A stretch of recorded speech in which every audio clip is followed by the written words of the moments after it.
Hi అండి, welcome to viral nature. మన ఛానల్లో మోటివేషనల్ కొటేషన్ వీడియో చూస్తున్న ప్రతి ఒక్కరు లైక్ అండ్ సబ్స్క్రైబ్ చేస్తే నన్ను కూడా ప్రోత్సహించిన వారవుతారు. కాబట్టి నేను మరెన్నో మంచి వీడియోలు చేసే అవకాశం ఉంటుంది. జీవితంలో ప్రతి బాధ ఒక గుణపాఠం అవుతుంది. ప్రతి గుణపాఠం నువ్వు మారే అందుకు బంగారు బాట అవుతుంది. జీవితంలో డబ్బులు ఎంత సంపాదించాలి అని నిన్ను అడిగితే ఒక పూట కూడా ఆకలి చంపుకోకుండా కడుపు నిండా తినేలా సంపాదించాలి. ఏదైనా జబ్బు వస్తే దానికి డబ్బు కట్టడానికి అప్పు చేయకుండా ఉండేదంతా సంపాదించాలి. జీవితంలో ఓటమి గెలుపు సహజం. కుటుంబంలో గొడవలు ప్రేమలు సహజం. అలాగే లోకంలో కష్టాలు సుఖాలు సహజం.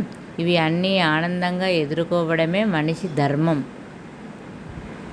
అతి చనువు, అతి ప్రేమ, అతి నమ్మకం ఎవరి మీద వద్దు. ఎందుకంటే ఈ కాలంలో ఎవరి స్వార్థం వాళ్ళది.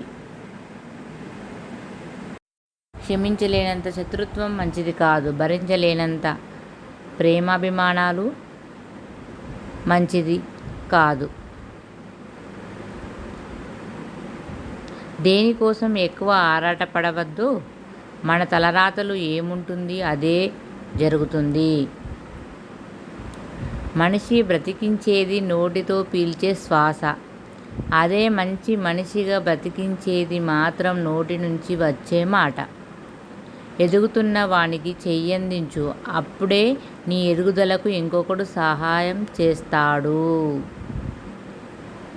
ఎన్ని కష్టాలు వచ్చినా చిరునవ్వు చెరగనివ్వకపోతే కష్టానికి విసుగు వచ్చి పారిపోతుంది. జీవితంలో తప్పును ఒప్పుకునే ధైర్యం, దానిని సరిదిద్దుకునే బలం మాత్రమే నిజమైన విజయానికి మార్గం. జీవితంలో ఆశించే జీవించే వ్యక్తిలో నటన ఉంటుంది. ఆశించకుండా జీవించే వ్యక్తుల్లో ఆనందం ఉంటుంది. జీవితంలో పట్టుదల ప్రయత్నించండి. అనుకున్నది సాధించండి. జీవితం అంటే మనం చచ్చే వరకు బ్రతకడం కాదు. 10 మంది మనసులో 10 కాలాల పాటు జీవించడమే జీవితం. జీవితంలో చాలా కష్టమైన పరీక్ష. దానిలో చాలామంది విఫలం చెందడానికి కారణం ప్రతి ఒక్కరి ప్రశ్నాపత్రం వేరని గ్రహించకపోవడమే. నా వీడియోస్కి లైక్ అండ్ సబ్స్క్రైబ్ చేయండి. అలాగే ఫ్యామిలీ మెంబర్స్కి ఫ్రెండ్స్కి షేర్ చేయండి. అలాగే నా మోటివేషనల్ కొటేషన్స్ వీడియోస్ ఎలా ఉన్నాయో తప్పకుండా కామెంట్ చేయండి. అలాగే నా ఛానల్ని సపోర్ట్ చేసి లైక్ చేసి సబ్స్క్రైబ్ చేయండి, షేర్ చేయండి, కామెంట్ చేయండి. Thanks for watching friends. మరో కొత్త వీడియోతో మీ ముందుకు వస్తాను. నెక్స్ట్ వీడియోలో కలుస్తాను. Bye friends.